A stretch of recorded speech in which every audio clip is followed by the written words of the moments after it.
This is a course about justice, and we begin with a story.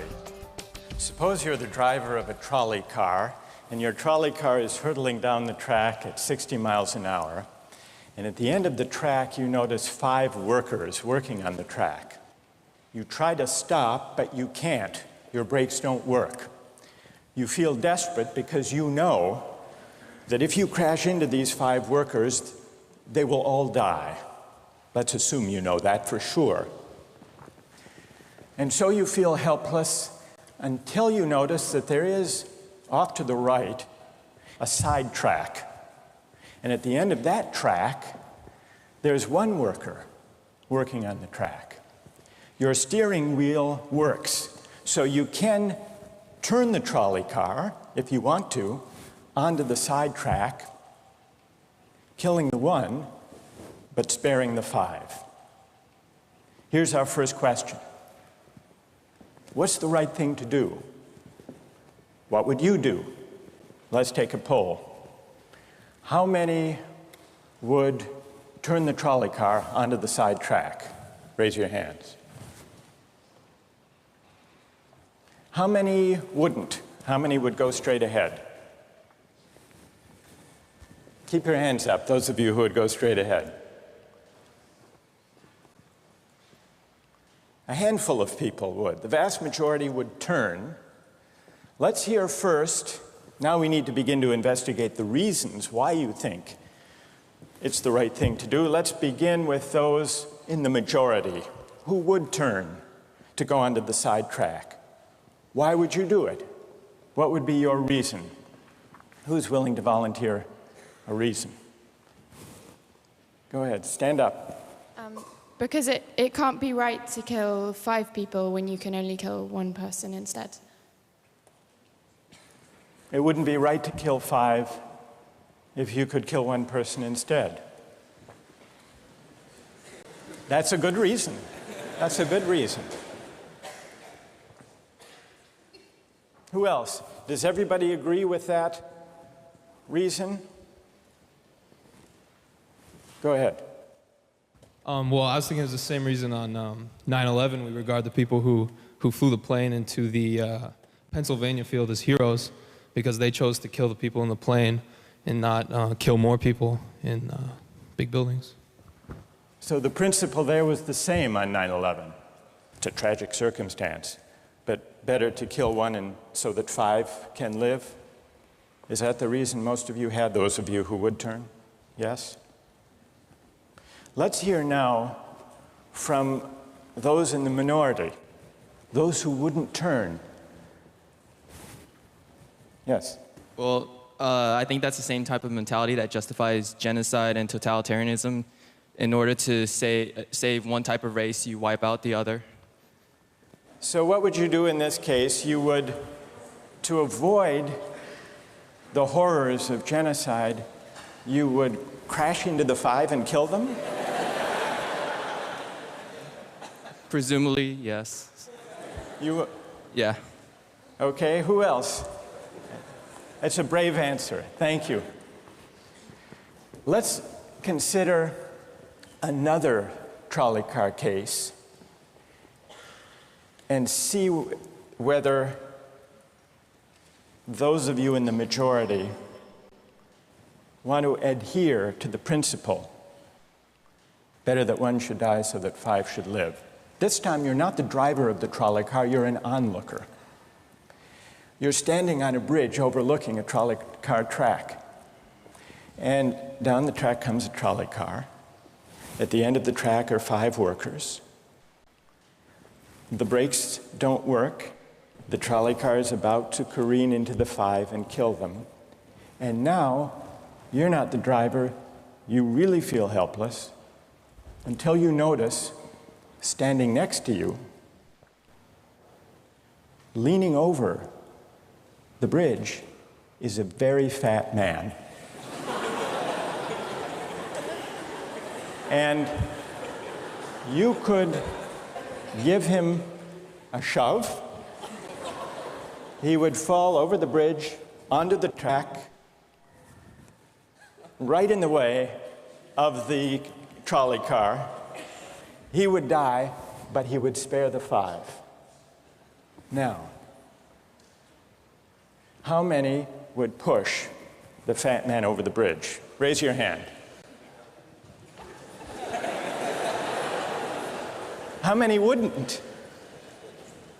Most people wouldn't. Here's the obvious question. What became of the principle? Better to save 5 lives even if it means sacrificing 1. What became of the principle that almost everyone endorsed in the first case? I need to hear from someone who was in the majority in both cases. How do you explain the difference between the two? Yes?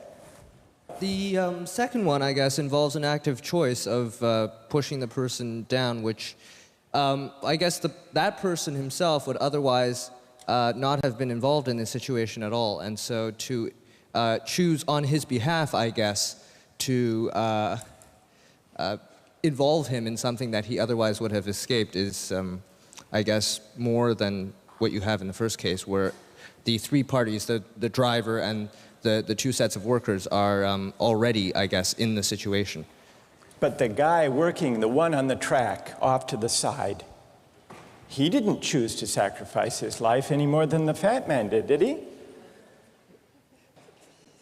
That's true, but he was on the tracks, and you... This guy was on the bridge.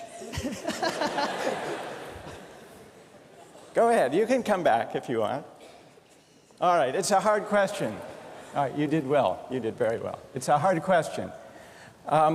Who else can find a way of reconciling the reaction of the majority in these 2 cases? Yes?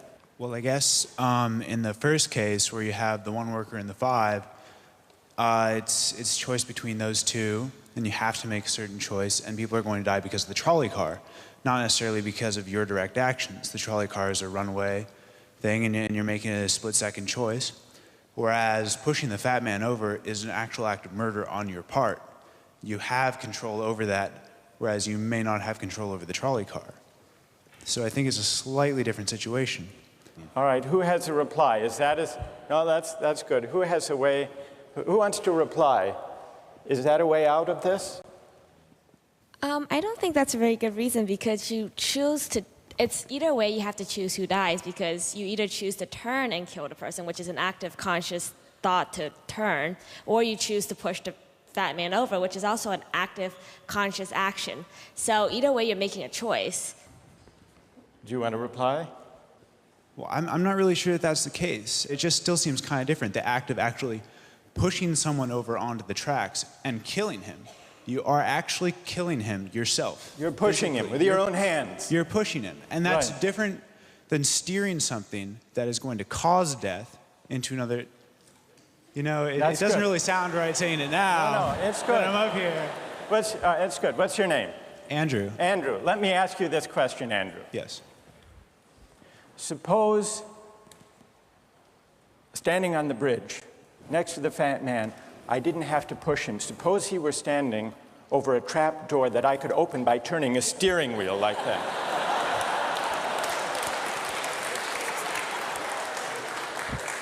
Would you turn? For some reason, that still just seems more wrong. Right? I mean, maybe if you accidentally like leaned into the steering wheel or something like that. But or say that the car is hurtling towards a switch that will drop the trap. Then I could agree with that. Fair enough. It still seems wrong in a way that it doesn't seem wrong in the first case to turn, you say. And in another way, I mean, in the first situation, you're involved directly with the situation. In the second one, you're an onlooker as well. All right. So you have the choice of becoming involved or not by pushing the fat man. Let's forget for the moment about this case. That's good. Let's imagine a different case. This time you're a doctor in an emergency room, and 6 patients come to you. They've been in a terrible trolley car wreck. 5 of them sustained moderate injuries. 1 is severely injured. You could spend all day caring for the 1 severely injured victim. but in that time the 5 would die. Or you could look after the 5, restore them to health, but during that time the 1 severely injured person would die. How many would save the 5? Now is the doctor. How many would save the 1? Very few people. Just a handful of people. Same reason, I assume. 1 life versus 5? Now consider another doctor case. This time you're a transplant surgeon, and you have 5 patients, each in desperate need of an organ transplant in order to survive. 1 needs a heart, 1 a lung, 1 a kidney, 1 a liver, and the 5th, a pancreas. And you have no organ donors. You are about to see them die.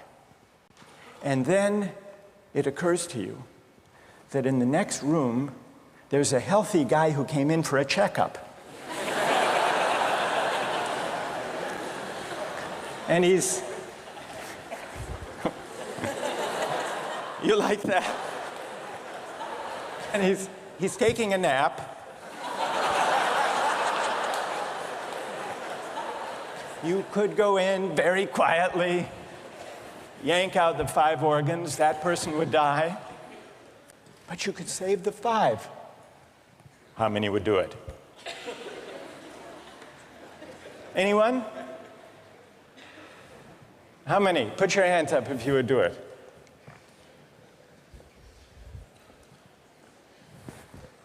Anyone in the balcony? You would? Be careful, don't lean over too much. What? How many wouldn't? All right, what do you say? Speak up in the balcony, you who would yank out the organs. Why? I'd actually like to explore a slightly alternate possibility of just taking the 1 of the 5 who needs an organ who dies first, and using their 4 healthy organs to save the other 4. That's a pretty good idea. That's a great idea, except for the fact that you just wrecked the philosophical point. Well, let's step back from these stories and these arguments to notice a couple of things about the way the arguments have begun to unfold. Certain moral principles have already begun to emerge from the discussions we've had. And let's consider what those moral principles look like. The first moral principle that emerged in the discussion said, the right thing to do, the moral thing to do, depends on the consequences that will result from your action. At the end of the day, better that 5 should live, even if 1 must die. That's an example of consequentialist moral reasoning. Consequentialist moral reasoning locates morality in the consequences of an act, in the state of the world that will result from the thing you do. But then we went a little further, we considered those other cases, and people weren't so sure about consequentialist moral reasoning.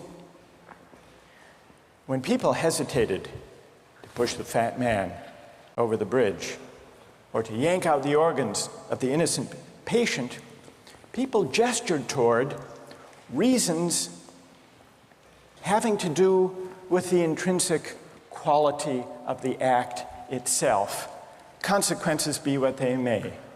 People were reluctant.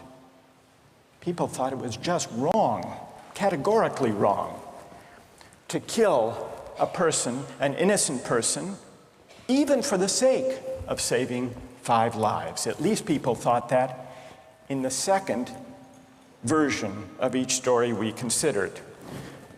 So this points to a second categorical way of thinking about moral reasoning. Categorical moral reasoning locates morality in certain absolute moral requirements, certain categorical duties and rights, regardless of the consequences. We're going to explore in the days and weeks to come the contrast between consequentialist and categorical moral principles. The most influential example of consequential moral reasoning is utilitarianism, a doctrine invented by Llegiermי Bentham, the 18th century English political philosopher. The most important philosopher of categorical moral reasoning is the 18th century German philosopher Immanuel Kant. So we will look at those two different modes of moral reasoning, assess them, and also consider others. If you look at the syllabus, you'll notice that we read a number of great and famous books. Books by Aristotle, John Locke, Immanuel Kant, John Stuart Mill, and others. You'll notice, too, from the syllabus that we don't only read these books, we also take up contemporary political and legal controversies that raise philosophical questions.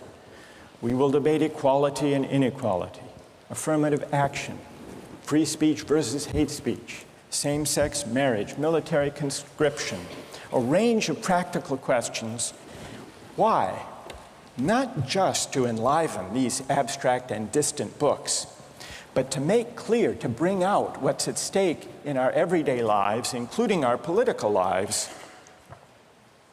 for philosophy.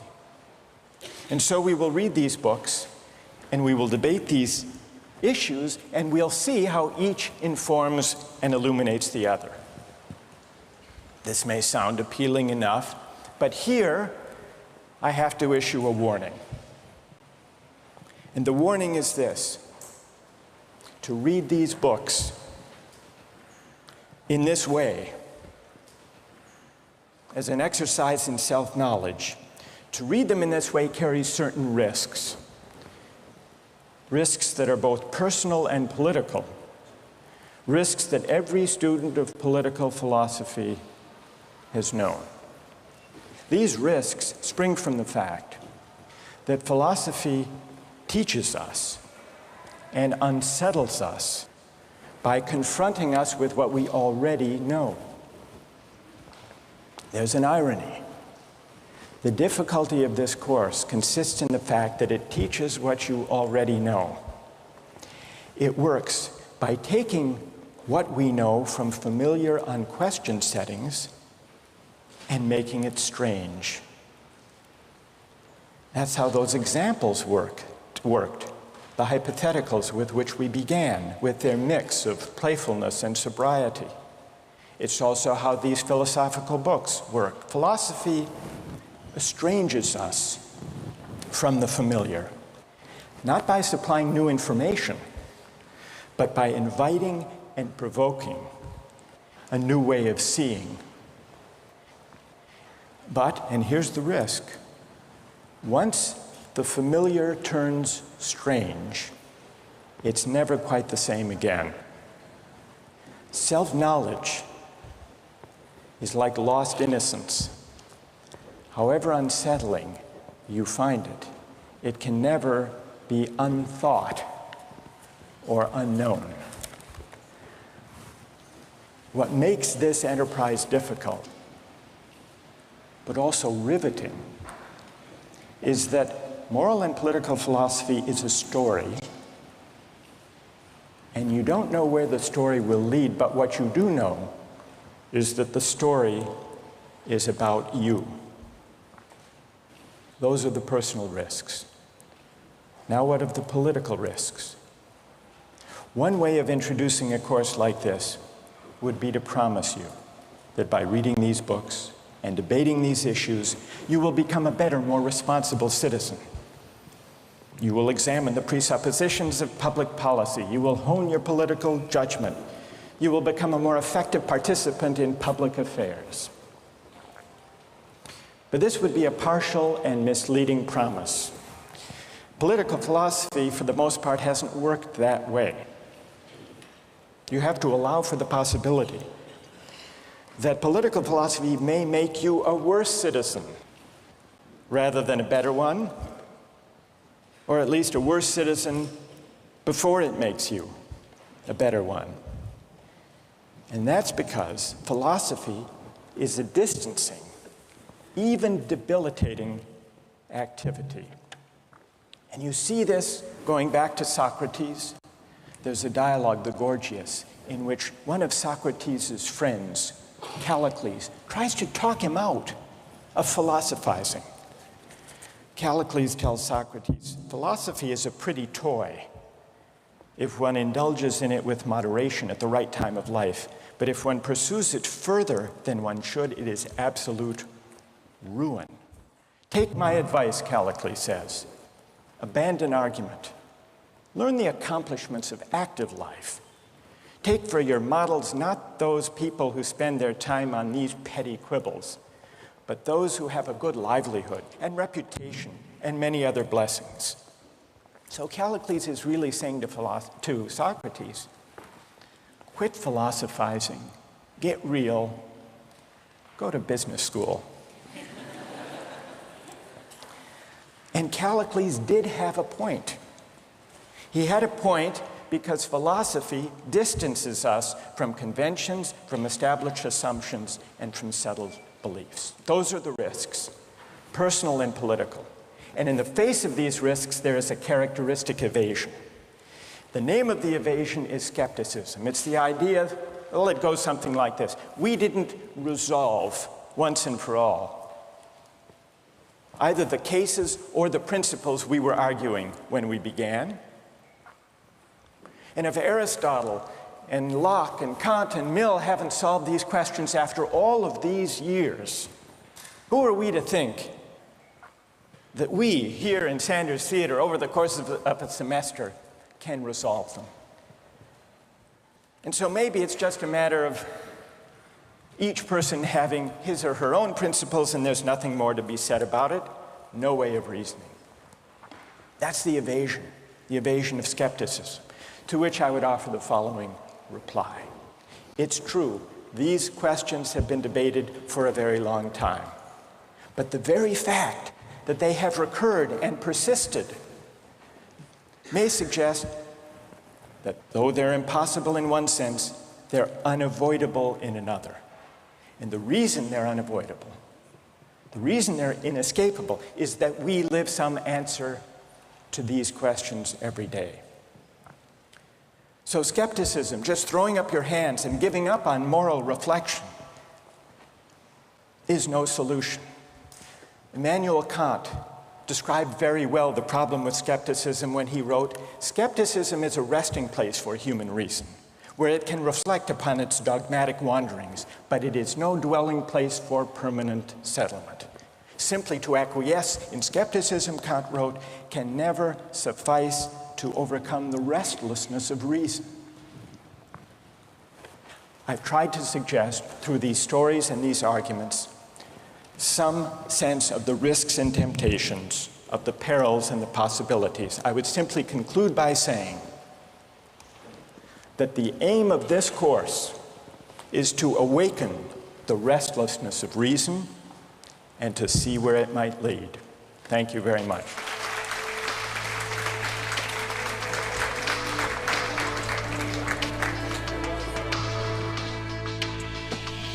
Like, in a situation that desperate, you have to do what you have to do to survive. You have to do what you have to do. You got to do what you got to do, pretty much. If you've been going 19 days without any food, you know, someone just has to take the sacrifice. Someone has to make the sacrifice, and people can survive. All right, that's good. What's your name? Marcus. Marcus. What do you say to Marcus?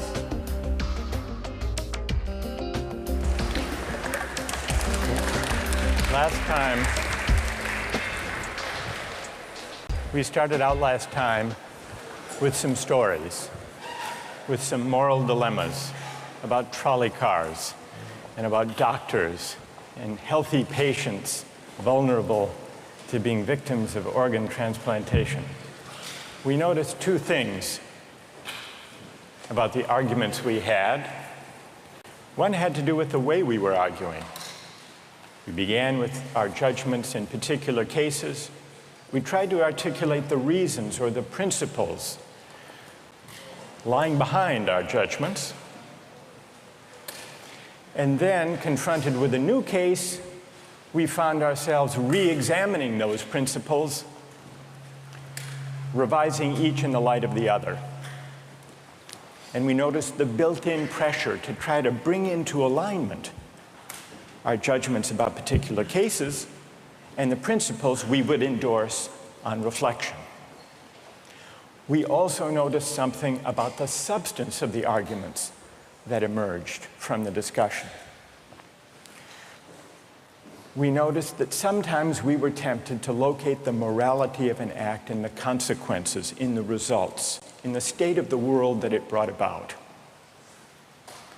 And we called this consequentialist moral reasoning. But we also noticed that in some cases, we weren't swayed only by the result. Sometimes, many of us felt that not just consequences, but also the intrinsic quality or character of the act matters morally.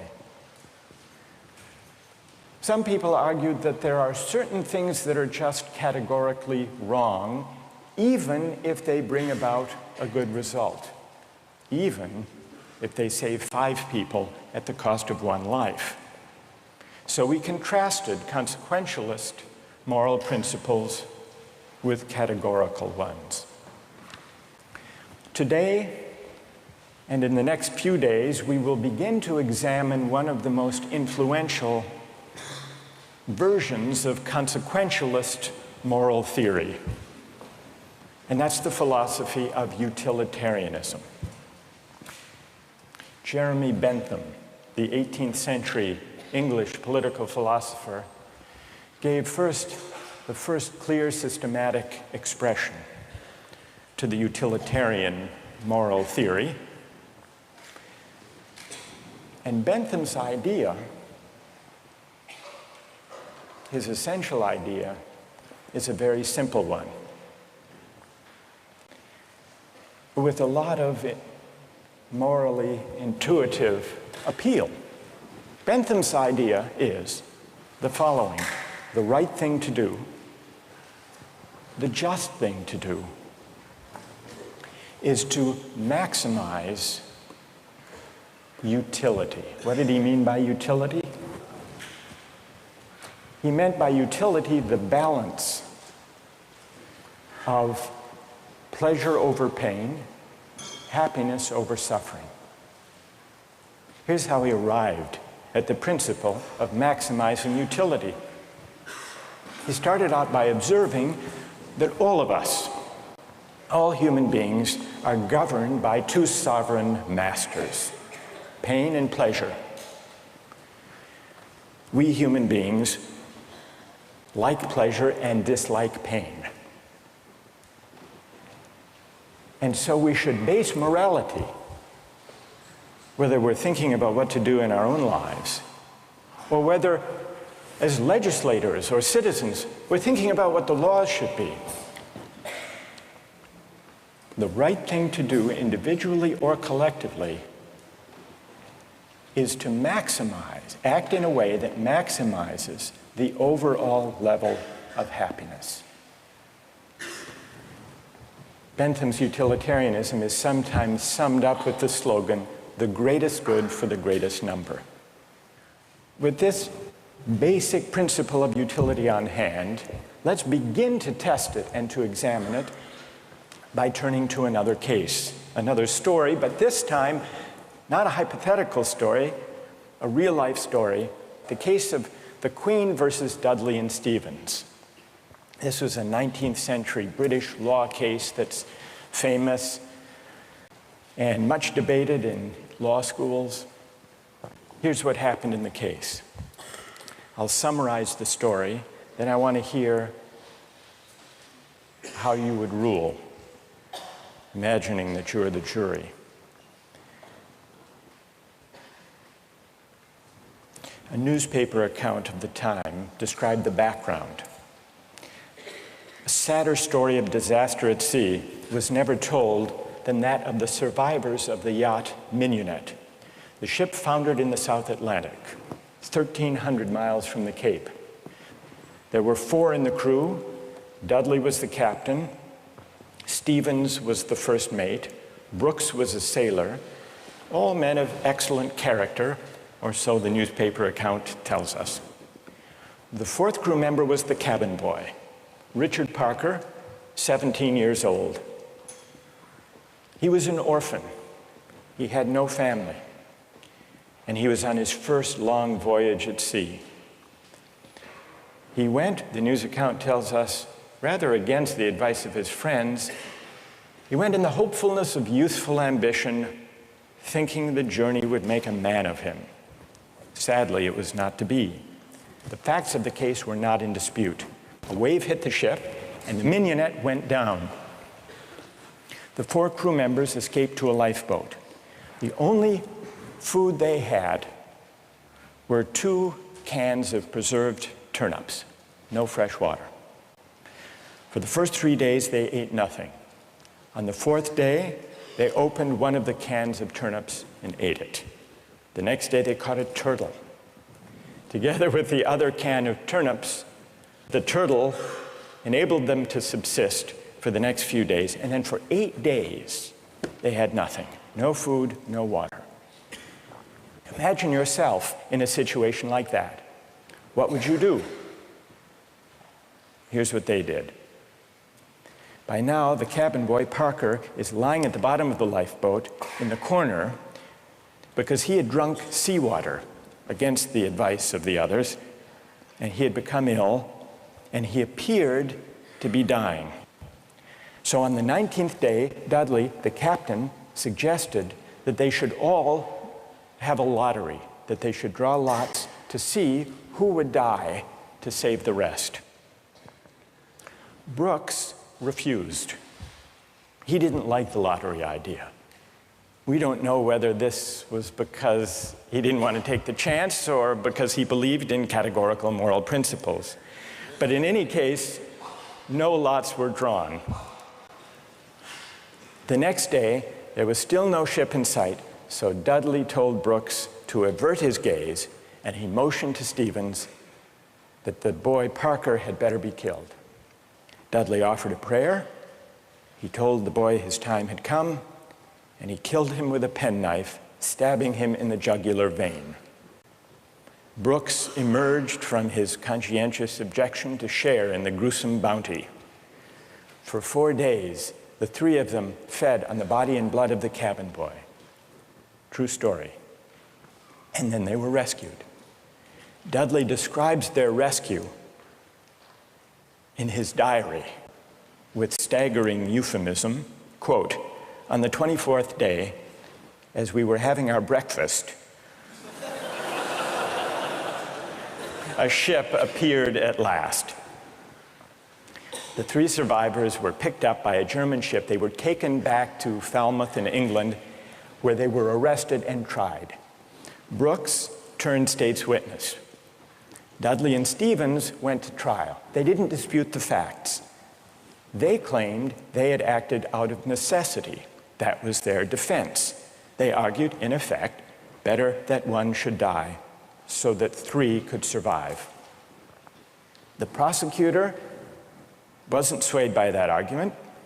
He said murder is murder, and so the case went to trial. Now imagine you are the jury, and just to simplify the discussion, put aside the question of law, and let's assume that you as the jury are charged with deciding whether what they did was morally permissible or not. How many would vote not guilty, that what they did was morally permissible?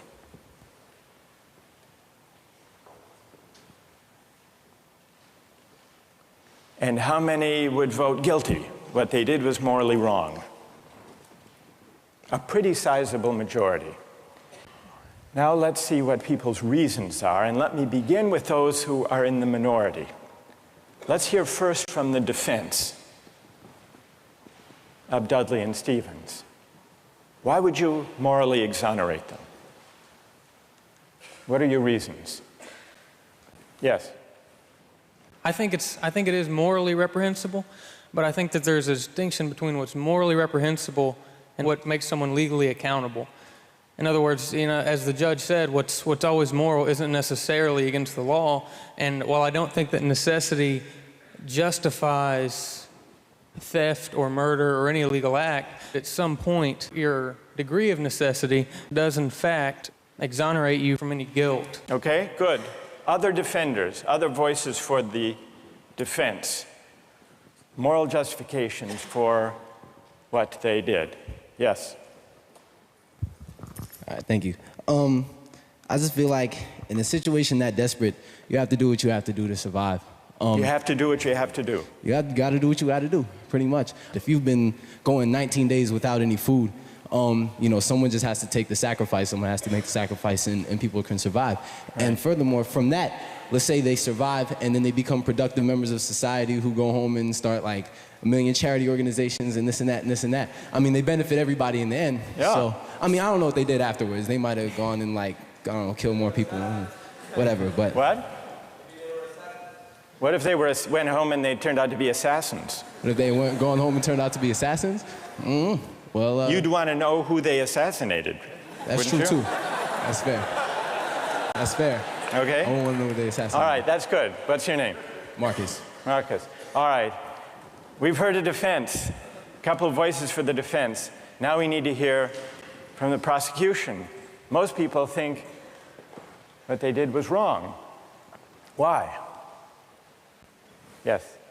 One of the first things that I was thinking was, oh, if they haven't been eating for a really long time, maybe they're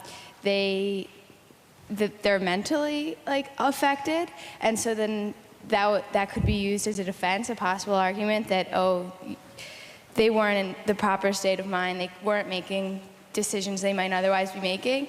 And if that's an appealing argument, that you have to be in an altered mindset to do something like that, it suggests that people who find that argument convincing do think that they were acting immorally. But I want to know what you think. You defend them. You vote. You vote to convict, right? Yeah, I don't think that they acted in a morally appropriate way. And why not? What do you say? Here's Marcus. He just defended them.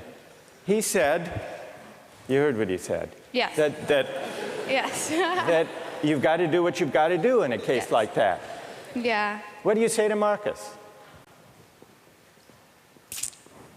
That there's no situation that would allow human beings to take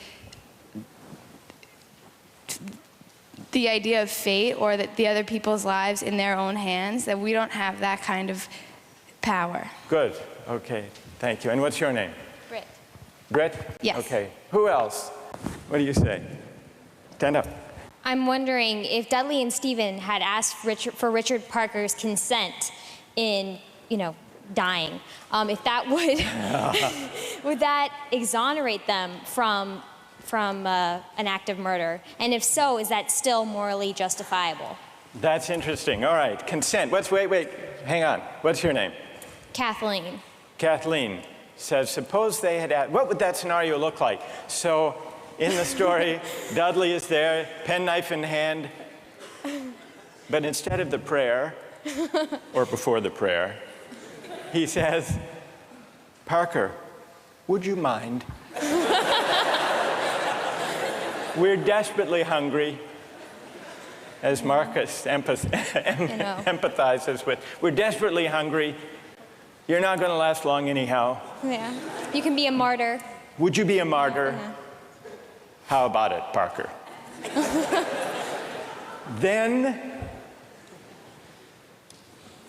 Then what do you think? Would it be morally justified then? Suppose Parker, in his semi-stupor, says, okay.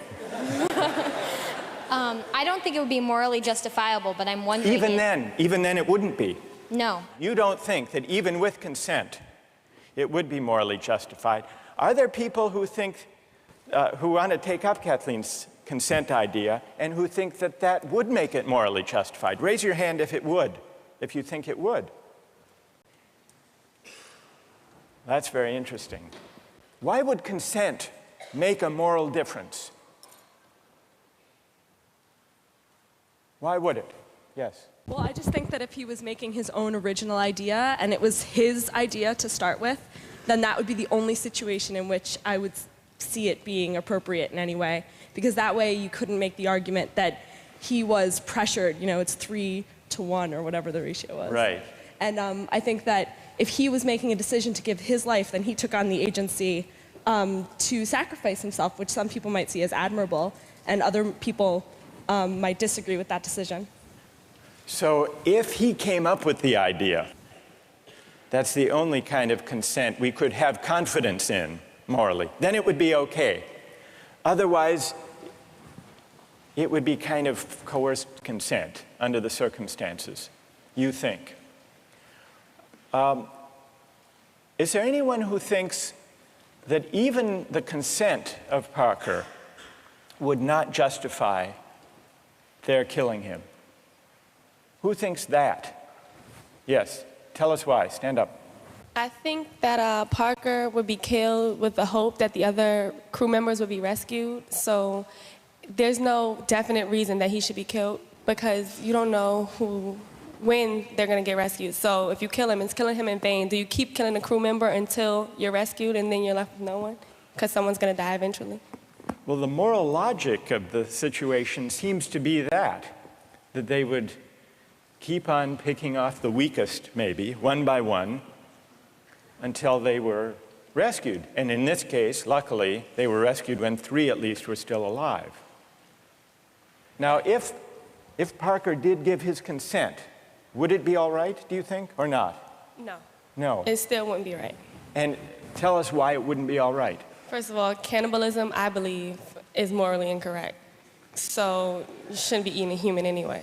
So cannibalism is morally objectionable as such. So then, even on the scenario of waiting until someone died, still it would be objectionable. Yes, to me personally. I feel like it all depends on one's personal morals, and like we can't sit here and just, like this is just my opinion. Of course, other people are going to disagree. But well, we'll see. Let's see what their disagreements are, and then we'll see if they have reasons that can persuade you or not. Let's try that. All right. Let's, now, is there someone who can explain, those of you who are tempted by consent, can you explain why consent makes such a moral difference? What about the lottery idea? Does that count as consent? Remember, at the beginning, Dudley proposed a lottery. Suppose that they had agreed to a lottery, then how many would then say it was all right? Suppose there were a lottery, cabin boy lost, and the rest of the story unfolded. Then how many people would say it was morally permissible? So the numbers are rising if we had a lottery. Let's hear from one of you for whom the lottery would make a moral difference. Why would it? I think the essential element in my mind that makes it a crime is the idea that they decided at some point that their lives were more important than his, and that, I mean, that's kind of the basis for really any crime, right? It's like my needs, my desires are more important than yours, and mine take precedent. And if they had done a lottery where everyone consented that someone should die, and it's sort of like they're all sacrificing themselves to save the rest. Then it would be all right. A little grotesque, but... But morally permissible? Yes. And what's your name? Matt. So, Matt, for you, what bothers you is not the cannibalism, but the lack of due process. I guess you could say that. Right? And can someone who agrees with Matt say a little bit more about why a lottery would make it, in your view, morally permissible? Go ahead. The way I understood it originally was that was the whole issue, is that the cabin boy was never consulted about whether or not something was going to happen to him, even with the original lottery, whether or not he would be a part of that. It was just decided that he was the one that was going to die. Right, that's what happened in the actual case. Right. But if there were a lottery and they'd all agreed to the procedure, you think that would be okay? Right, because then everyone knows that there's going to be a death. Whereas, the cabin boy didn't know that this discussion was even happening. There was no, forewarning for him to know that, hey, I may be the one that's dying. All right, now suppose everyone agrees to the lottery, they have the lottery, the cabin boy loses, and he changes his mind. You've already decided. It's like a verbal contract. You can't go back on that. You've decided, the decision was made. You know, if you know that you're dying for the reason for others to live, you would, if someone else had died, you know that you would consume them, so that's right. But then he could say, I know, but I lost. I just think that that's the whole moral issue, is that there was no consulting of the cabin boy, and that that's what makes it the most horrible, is that he had no idea what was even going on. That had he known what was going on, it would be a bit more understandable. All right, good. Now I want to hear, so there are some who think it's morally permissible, but only about 20%, led by Marcus. Then there are some who say the real problem here is the lack of consent, whether the lack of consent to a lottery, to a fair procedure, or, Kathleen's idea, lack of consent at the moment of death. And if we add consent, then more people are willing to consider the sacrifice morally justified. I want to hear now, finally, from those of you who think even with consent, even with a lottery, even with a final murmur of consent by Parker at the very last moment, it would still be wrong. And why would it be wrong? That's what I want to hear. Yes?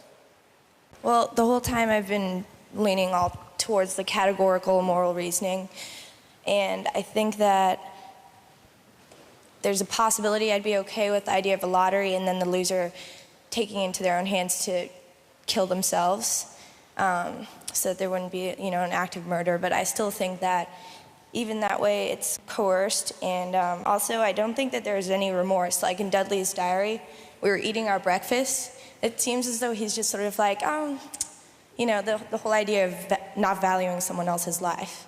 So that makes me feel like I have to take the categorical You want to throw the stand. book at him when he lacks remorse or a sense of having done anything wrong. Right. So, all right, good.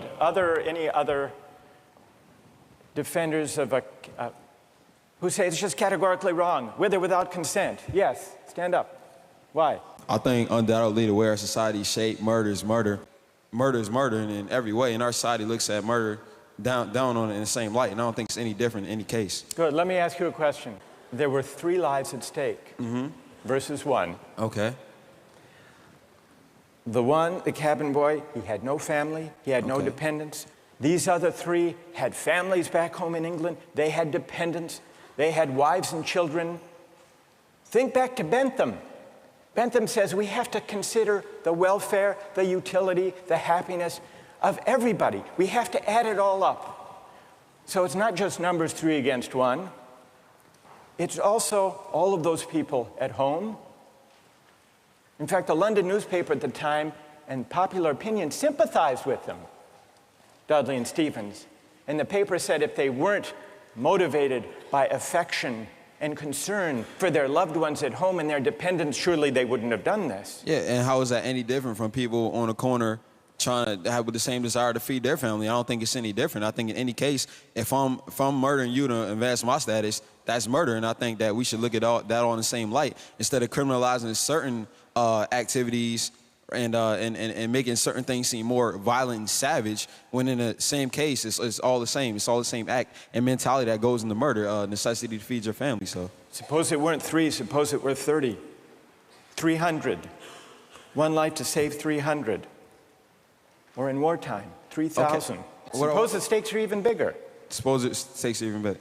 I think it's still the same deal. Do you think Bentham is wrong to say the right thing to do is to add up the collective happiness? You think he's wrong about that? I don't think he's wrong, but I think murder is murder in any case. Yeah, well, then Bentham has to be wrong. If you're right, he's wrong. Okay, then he's wrong. All right. Right. Thank you. Well done. All right, let's step back from this discussion and notice how many objections have we heard to what they did. We heard some defenses of what they did. The defenses had to do with necessity, their dire circumstance, and, implicitly at least, the idea that numbers matter. And not only numbers matter, but the wider effects matter. Their families back home, their dependents. Parker was an orphan. No one would miss him. So if you add up, if you try to calculate the balance of happiness and suffering, you might have a case for saying what they did was the right thing. And then we heard at least 3 different types of objections. We heard an objection that said, what they did was categorically wrong. Mike here at the end, categorically wrong. Murder is murder, it's always wrong, even if it increases the overall happiness of society. A categorical objection. But we still need to investigate why murder is categorically wrong. Is it because even cabin boys have certain fundamental rights? And if that's the reason, where do those rights come from, if not from some idea of the larger welfare or utility or happiness? Question number 1. Others said a lottery would make a difference, a fair procedure, Matt said.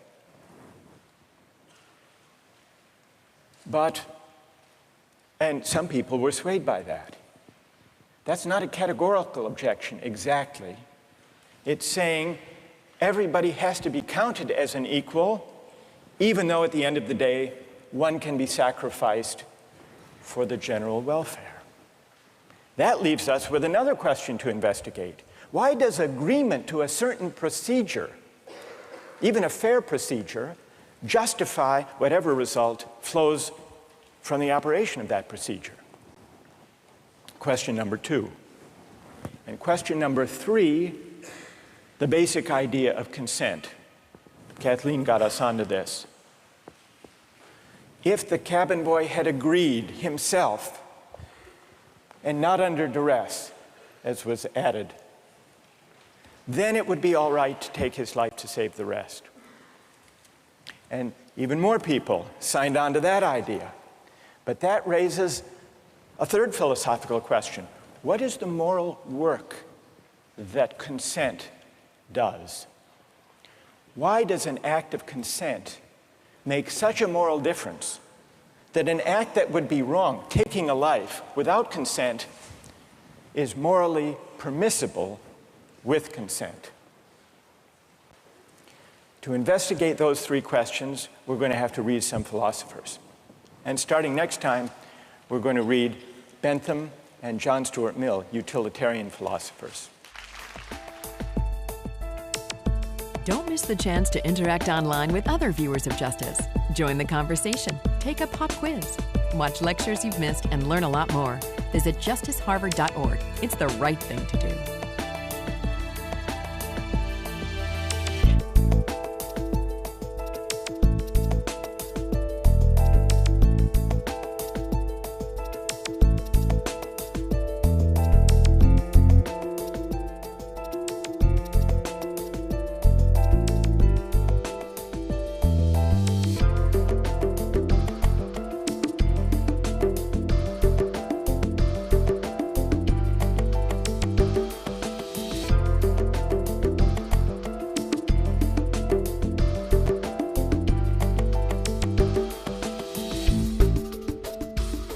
Funding for this program is provided by...